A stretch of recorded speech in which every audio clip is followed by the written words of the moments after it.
Kia ora. My name is Doris de Pont, and I'm the curator and director at the New Zealand Fashion Museum. I want to share a story with you about some of the entrepreneurial women in New Zealand fashion, women who were running their own show. There's a generally held idea that prior to the women's liberation movement of the late 1960s and early 70s, women had an ancillary rather than a leading role in society and in business. This is because there's been little attention for their achievements in the historical narrative. This small sample of women in fashion has been chosen to help debunk that mythology. In this record, you'll see that there are many women who have taken a strong and often unconventional role in establishing and running their businesses. Where they have a husband, his role is supporting their enterprise rather than leading the venture. The story of fashion is predominantly a female one, so it's not surprising that they feature strongly in the industry.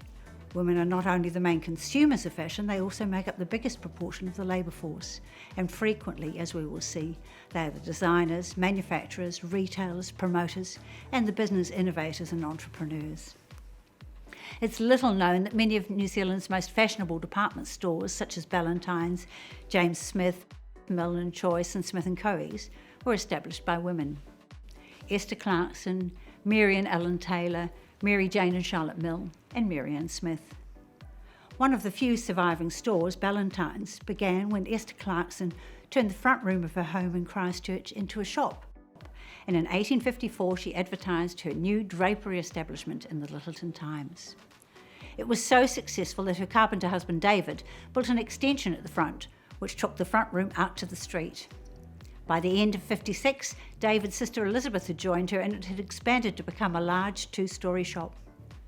Esther named the business Dunstable House for her birthplace. It became Ballantyne's when in 1872 it was sold to John Ballantyne. Doing business as a woman had many challenges, including the legal title and property, both physical and intellectual, passed to a woman's husband if she married. While the passing of the Married Women's Property Act in 1884 changed the law, women continued to have to contend with entrenched social attitudes about the role of women and about their capabilities. A mindset of people like banks and investors that can still be an obstacle today. In spite of this, many made it work. People may know Lane Walker Rudkin as the name behind the iconic Canterbury sportswear brand, but few will know that the Rudkin in that trilogy was in fact Sarah Jane Rudkin. Sarah had brought her sock knitting machine with her when she and her husband Alfred emigrated from England to Christchurch in 1887. Initially, she established a cottage industry from her kitchen in Montreal Street, but it soon grew into a commercial business and her house was expanded to accommodate new machinery and employees. Growing the business, however, was not all straightforward because although there was a huge amount of wool being produced in New Zealand, making up to 50% of total exports in 1880, Sarah found sourcing a regular supply of quality wool a constant challenge, and it was this challenge that led to her signing a supply agreement with John Lane and Pringle Walker and their Ashburton Woolen Mill in 1904, and establishing Lane Walker Rudkin Industries. Throughout the 20th century, entrepreneurial and creative women continued to establish and run successful enterprises. Designer salons, department stores, independent fashion shops and boutiques were stocked with garments that were primarily made in New Zealand, and often they were made on-site or within a few blocks of the retail premises. Many of our women spent time in established workrooms before deciding to step out on their own account. One such, Trilby Yates, had trained to become a milliner at the Bon Marché, a large millinery emporium on Auckland's Kalangahape Road. In the mid-1920s, she left her employ there to open her own hat shop, Trilby Yates, the Ladies' Paradise, with her younger sister Julia. While it was said that Trilby could take a tea towel and make a hat out of it, her sister could barely sew, but she instead attended to the office and the salon.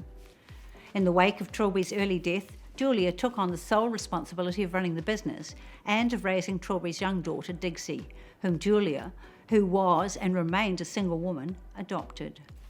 Julia employed a designer and added high-fashion knitwear and bespoke women's wear, and by 1936 the salon had moved to the other side of Queen Street and she'd bought a building around the corner to house the workroom.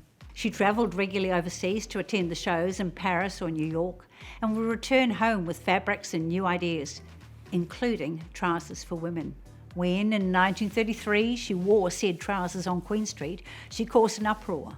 But Julia was smitten and thereafter rarely wore anything else. The salon produced them and advertised them in the New Zealand Women's Weekly. In its column, Current Controversy, it asked its readers, will they tempt the fairer sex? Now girls, what do you think? Should women adopt this fashion? The answer came directly to the salon door in a rush of orders. Technical colleges offered another pathway towards a career in fashion making. Drewry's, which opened in Auckland in 1927, was one of the most significant, and many graduates found work in the industry or later as married women with families used their skills to generate an income through home-based dressmaking. One early graduate, Maude Burrell, was first employed by Flora Mackenzie at Nanette Gowns in the early 1930s and later became the designer for Paramount frocks. It was while she was working there that her only child, Beverly, was born in 1941. As a woman with a successful career, Maude was only at home with her daughter for a few weeks before she returned to work, while her husband, Jim, played a large role in raising Beverly. When Paramount Frocks was put on the market, Jim sold his taxi business so that they could buy it. Renamed Fascinator Frocks, Maude continued her design success, winning a gold medallion at the Industrial Jubilee exhibition in Wellington in 1950. Following this win, she was asked to design an evening gown in a brand new fabric, nylon. Her design was exhibited alongside prestigious designers like Worth, Lanvin and Digby Morton in the 1951 Festival of Britain. But it wasn't only designers who were successfully establishing new enterprises. The post-war economic recovery gave rise to a new role in the industry, fashion promoter, a role that entailed advocacy for the latest fashions and their promotion to the buying public through the organisation of public fashion showings and events.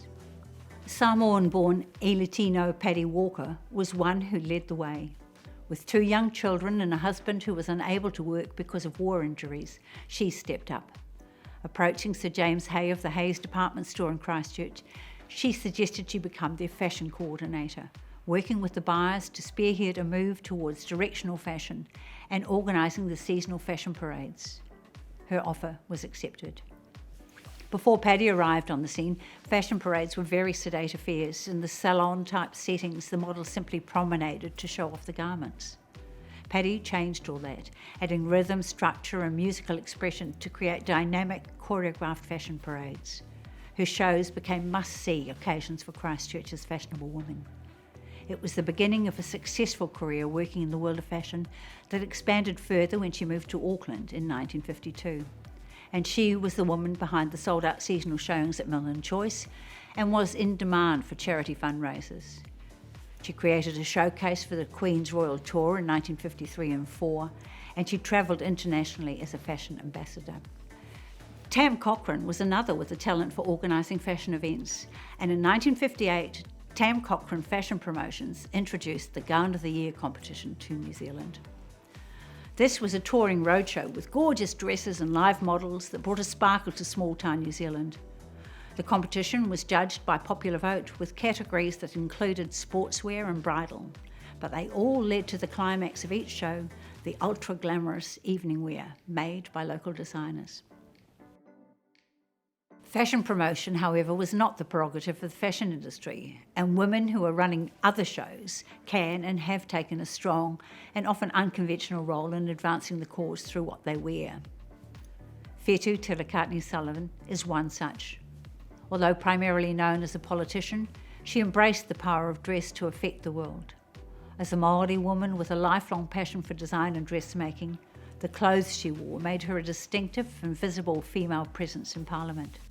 She helped establish a boutique in Wellington which sold Māori and Pacific-inspired garments made by local designers. And she wore these herself, and her public profile as Minister of Tourism affirmed and promoted contemporary Māori motif and design in Aotearoa and on the international stage. Today, Aotearoa's Prime Minister Jacinda Ardern demonstrates time and again that she understands what Whetū Te Cartney Sullivan knew, that even though she is running a country and not a fashion show, what she wears can speak as loud as her words. Although we don't know what is learned from history, When we look at the women who work in the fashion business today, we can see the same courage, innovation, determination, and commitment of the women in our stories. Even though the social landscape has changed and the department store barely exists, designers like Karen Walker with an international reach have their name on the whole gamut from pants to paint to perfume. Local manufacturing is again akin to a cottage industry, with designers like Elizabeth Finley at Zambezi stitching and finishing their garments in-house. And Maggie Marilyn engages a small team of small-scale makers and artisans to produce her clothes. Factories like Fascinator Frocks have been largely replaced by offshore manufacturing, but nonetheless the designers who produce at volume, like Trelise Cooper and Paula Ryan, still base their workrooms here. Adrian Winkelman carries on the salon tradition of someone like Trilby Yates, with a select retail offering and the production of bespoke designer garments. And fashion promotion continues unabated and has extended beyond our shores, with New Zealand designers showing overseas at fashion weeks in Sydney, London, Hong Kong, Paris and New York. We even have our own homegrown fashion week established by Pieter Stewart. The inclusion of Indigenous design ideas in our vocabulary has made Aotearoa fashion much more diverse, and designers like Kiri Nathan have made contemporary kākahu for our Prime Minister, while Adrian Whitewood was invited to create a collection for Te Papa.